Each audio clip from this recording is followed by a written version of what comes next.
My name is Anna. I was a 33-year-old housewife then. I had been married for a year, but I hadn't conceived. My husband Sean loved kids, and he'd been very excited about having his own from the beginning. But the storks never can. Sean grew impatient and told me to see a doctor. I went to see OBGYN, and after I had many tests done, my doctor concluded there was nothing wrong with me. Just as I was relieved, Sean declared, "I'm sorry, but divorce me." "Why? There's nothing wrong with me." "I just want a child as soon as possible. Who knows when you will conceive if I stay with you?" I was speechless. It's only been a year since we got married. I've already proven that I'm fertile. Why can't you wait a bit longer? "You're already 33. You'll be too old while I wait." "Wait, you're already old." "I want my child to have a young, beautiful mother." What did he mean by that? Did he think his wife was a thing or something? His remarks stopped deep in my chest. I still loved Sean. I tried hard to persuade him not to divorce me, but he was adamant. We parted after only 1 year. I was so heartbroken and depressed that I couldn't think about anything else. As the months passed, I began to see his true color. He didn't love me as much as I thought he did. He really thought I was just a tool to have kids. I was convinced of it 2 years later. My friend Christy told me that he had a shotgun marriage with his new girlfriend. Christy and I were best friends since college. She happened to work in the same company as Sean, so she was a mutual friend of both of us. She was very easygoing and popular with everyone. Sean took an advantage of it and consulted anything to her. He was apparently seeing his new wife when you guys were still married. What? That means he was cheating on me. Right. He blamed you for not getting pregnant while he was fooling around outside his marriage. She banged a cup of coffee on the table and gave me a serious stare. Don't waste your time being sad about him. Find a new guy. I finally moved on after this. A year later, I got married again. I had been part-timing at a call center after the divorce and met Peter, who was 2 years older. After a half year of dating, he proposed to me. I'm very happy, but... Am I not the one for you? No, it's not you. I might have trouble conceiving. What do you mean? I told him in detail about how my ex and I got divorced. That's all? He laughed it off. Didn't the doctor confirm that nothing was wrong with you? Besides, conception is something the couple has to work together. Don't think of it as it's all your responsibility. I teared up at his comments. Even if we weren't fortunate, we just live our own life together. I will never forget his warmth when he held me in his arms as he said this. I was really happy in my new marriage life. He initiated doing housework and got things done around the house. Maybe because I was single for a long time, but it led me to you, so thank God for that. He said with a shy smile, which was so cute. He was good at Italian cooking too, and often cooked for me. Sean had never done any housework, and I believed all men were like him, so it was a nice surprise. I must have been really fulfilled. I found out I was pregnant 6 months after our marriage. During a routine checkup, the doctor said, "Congratulations!" I returned home in disbelief and gave the news to Peter. Seriously? Hooray! He picked me up by the waist in his excitement. Hey, put me down. Sorry. Too much for the baby. He immediately put me down and stroked my stomach. I'm happy that you're excited. Of course, it's ours. I saw him trying to hold his tears and I almost cried. It's thanks to you. I feel so peaceful with you. I think that's what I was able to conceive. Take good care. Don't push yourself too hard. I know. The next 9 months were like a dream. I hardly got morning sickness, and as soon as I got to the second trimester, I went shopping with Peter. It was so much fun to look through and get ready for the baby. One day, I received a call from Sean a week before my due day. I contemplated for a second and answered the phone. Hello? Hey, Anna. It's me. Yeah, it's been a while. I heard from Christy that you're having a baby. Is it true? Yeah, it is. Why? Because I thought you couldn't get pregnant. What the heck was he talking about after all this time? I was lost for words. I guess I should have been a bit more patient. He made an unbearable joke. Are you kidding me? By the way, how's it going with your new wife? What are you talking about? He played dumb. Doesn't matter. It's none of my business anyway. Bye. I hung up on him with a careless tone of voice.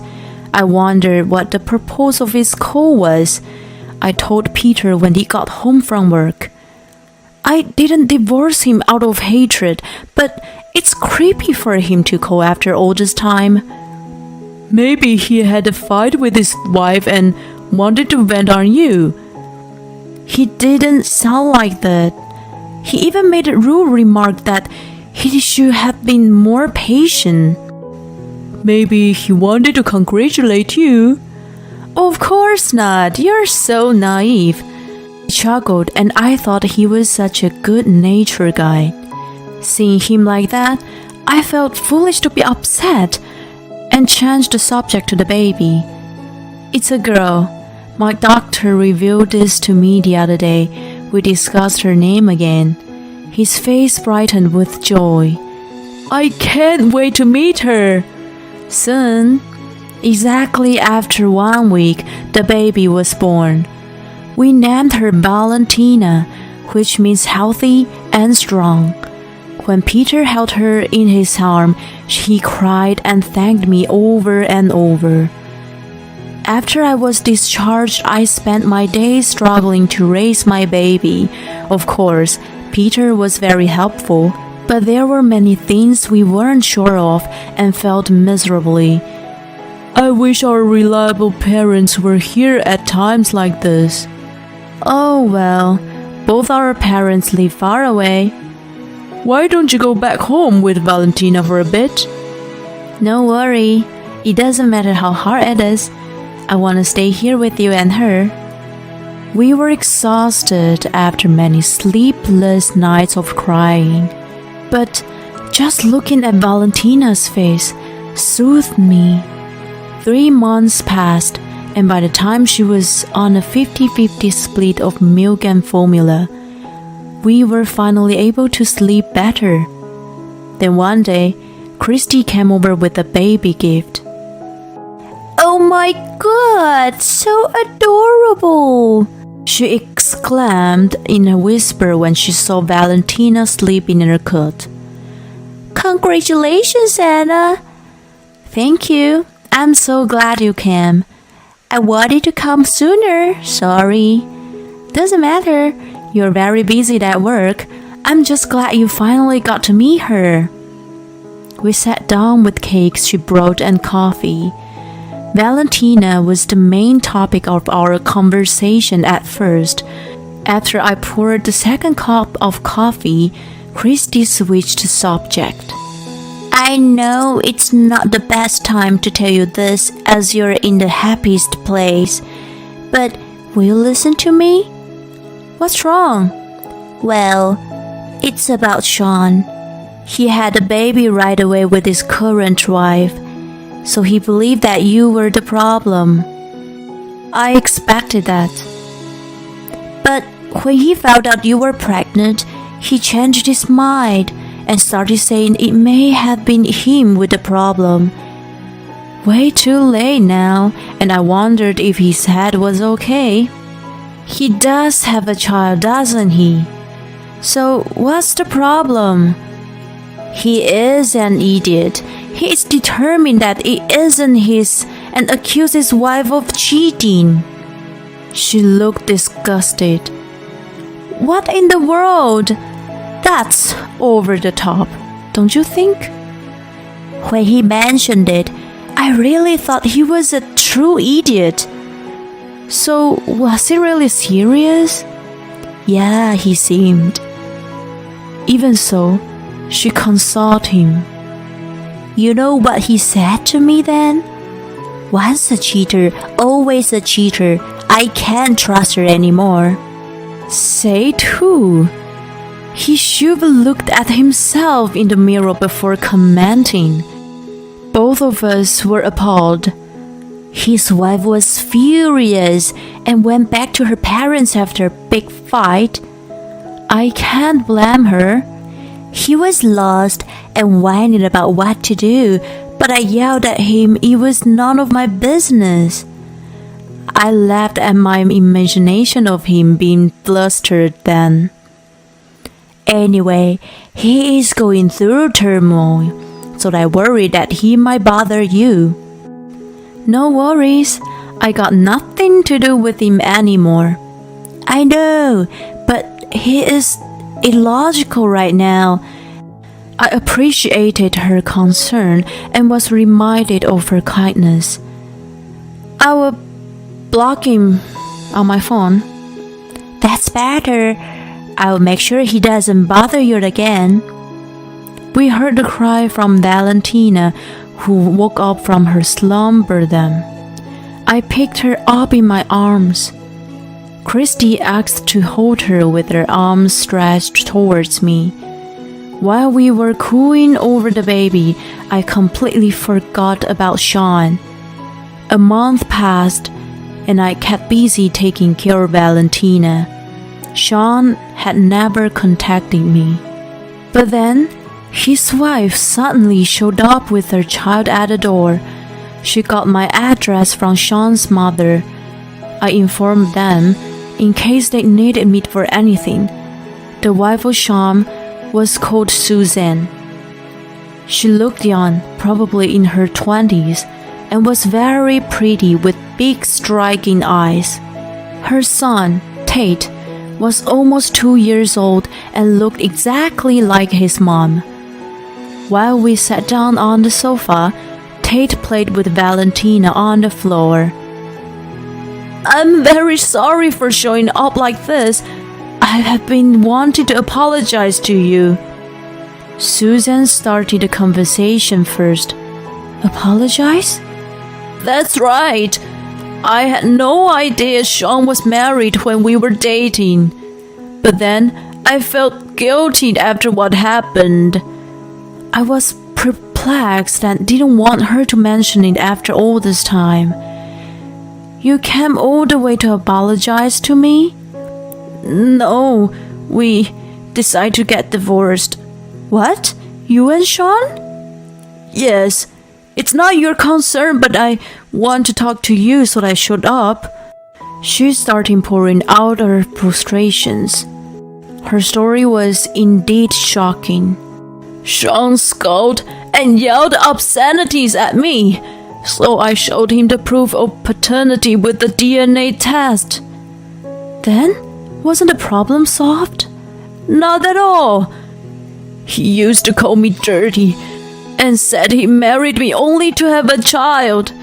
He degraded me until the result came out. As soon as he was assured, he said, "Oh good, now we can have another child without worry." He turned 180 degrees. Can you believe it? She wasn't finished with her ranting. I for sure was a mistress, but that's because he lied to me. She banged the table. Calm down. Don't frighten the children. I'm sorry. She snapped out of her rage and hung her head down. So, you decided to divorce him? Right. He thinks women are tools to make babies. It doesn't need to be me. I understood her so well. That was exactly how I felt back then. If you asked me if I felt hatred towards her, it may slightly be true. However, the children are innocent. I looked at them playing happily and felt some pity for them. Fortunately, Sean's parents are on my side. They are astounded by his foolishness and even banned him from their house. They've always been good people. I agree. I have no idea how the song like that came out of them. We looked at each other and laughed. He is demanding custody, but I will never allow that. If he continues to argue, his parents tell me to get an attorney. And what are you going to do from now? I'll move back with my parents and look for a job. Best of luck to you. Thank you so much. I thought you might understand me, so I came to see you. Also, I'm worried that the idiot might stop bothering you. Please, watch out. I had lost the resentment towards her for our strange bond. We both don't have a knack for choosing men. I don't think so. You found a wonderful husband in the end. You still have a long way to go. She was all smiling when she left. I assumed we'd never meet again and wished for her happiness. A month later, Christy called and updated me that Susan and Sean's divorce was finalized. I changed my number so that I was never bothered by Sean. However, he was still telling people that it was my infertility that caused the problem back then. What a small guy. He keeps saying if you became pregnant sooner, there wouldn't have been any trouble. Christy was outraged over the phone. I was so fed up with him that I gave in an ultimatum in front of everyone. What did you do? I transferred him to a smaller branch. In fact, she was Sean's boss. She was excellent and had risen to the rank of department head. Isn't that abuse of authority? The enemy of women is the enemy of society. As she laughed out loud, I murmured the end for Sean. There's nothing wrong with wanting children, but if a man treats a woman like a tool to get what he wants, he has no right to exist in this world. Pitiful Sean is reprimanded by his wife and his boss, but he supposedly continues his disdain for women. Even at his new office, he's paying the price for getting involved with someone. There's no medicine to cure a fool. Maybe I'll curse him to have his private part chopped off.